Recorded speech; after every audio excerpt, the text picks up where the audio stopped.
Hi, and welcome back to Journey4 TV. My name is David Kempster, and today is the first of a series of web chats I'm having with our consultancy team. A chance to get to know them, really, and an opportunity to get an insight on what makes them tick and what they're doing for our clients. So today it's my pleasure to introduce Neil Kenworthy to you. Neil, hi there. How are things with you? Hello. Very good, thank you. Excellent. Good. Right. Firstly, explain a little bit about yourself and your background. Well, let me just start by saying where I live, which is in Lancashire, lovely Lancashire. I live with my family here, my wife, my elderly sister-in-law. I've got two daughters. One's just moved away to uni, the other's still at school. We've got two small dogs that keep me busy. I grew up in South Manchester, and we moved there when my family came back from Africa. So I was actually born overseas, and I came back to England when I was a toddler. But I've been most of my life, I've been living around northwest England, Manchester area. Okay, so a little bit of international travel, but focused in the northwest mainly. Yeah, and actually I've always got an interest in that. So, but in terms of my professional career, I've been working in IT for a good number of years. I had a career before IT I was a scientist actually. I was working in Manchester as a clinical geneticist in one of the hospitals. But I moved into IT. I've worked in a number of client-facing roles over the years, mostly in IT and digital businesses, software businesses, that kind of thing. Then I spent a good long time, a long stint actually, with a big outsourcing company called CSC. It's a big American global services business, and worked on lots of interesting programs in their professional services division. So I was attached to their program delivery and CIO advisory practices, and that team generally got involved in the more complex, bigger, more difficult work with the clients, and as a consequence, I think more interesting. So I was very fortunate in that I got involved in lots of interesting programs in different sectors and with different clients. Clients like Royal Mail, Network Rail, NHS. I worked on the NHS national program for a good number of years. And lastly with Amy IT. And I pursued that career in program delivery and program management. And more recently, I've been working with the Co-op in Manchester in their retail division, and also with United Utilities. And the last assignment I've had very recently is with Amy, based in Stafford, working with their client, Severn Trent Water. Well, there's some terrific breadth there. That's excellent. And how and why did you become involved with Journey4 in the first place? I just finished an assignment with United Utilities, and I started to look for a new role. And a recruitment specialist that Journey4 worked with got in touch with me, and made an introduction basically to Journey4.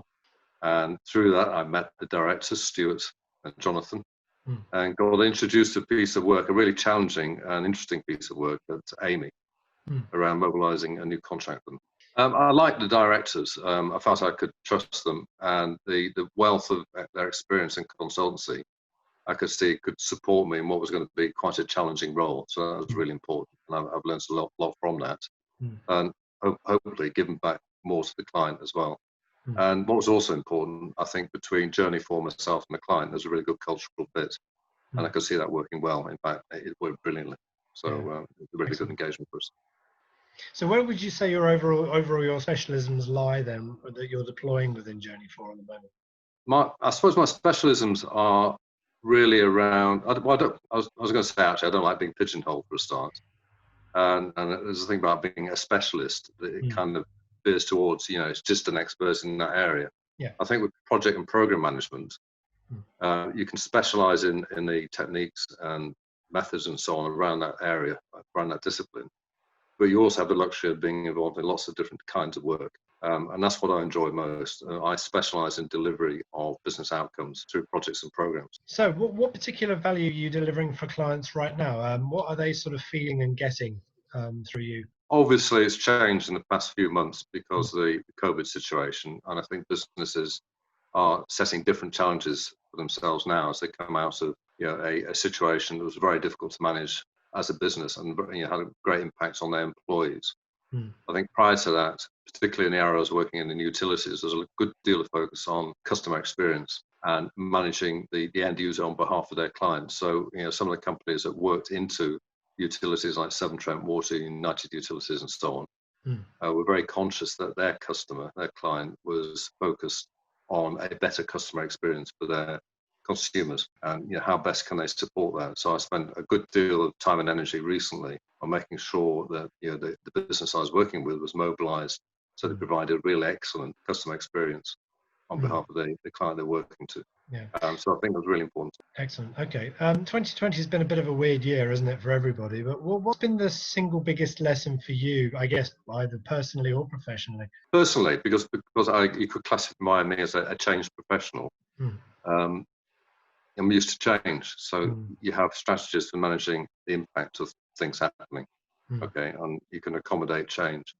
What it has made me do is to think about how it's impacted other people and their own personal circumstances. And I think as it comes to the fore, actually, probably because we're spending more time looking at social media, communicating on social media, these things are more visible. I think on reflection, I think we need to bring more compassion and understanding and empathy, humility into what we do in business, and to be conscious of what people need personally.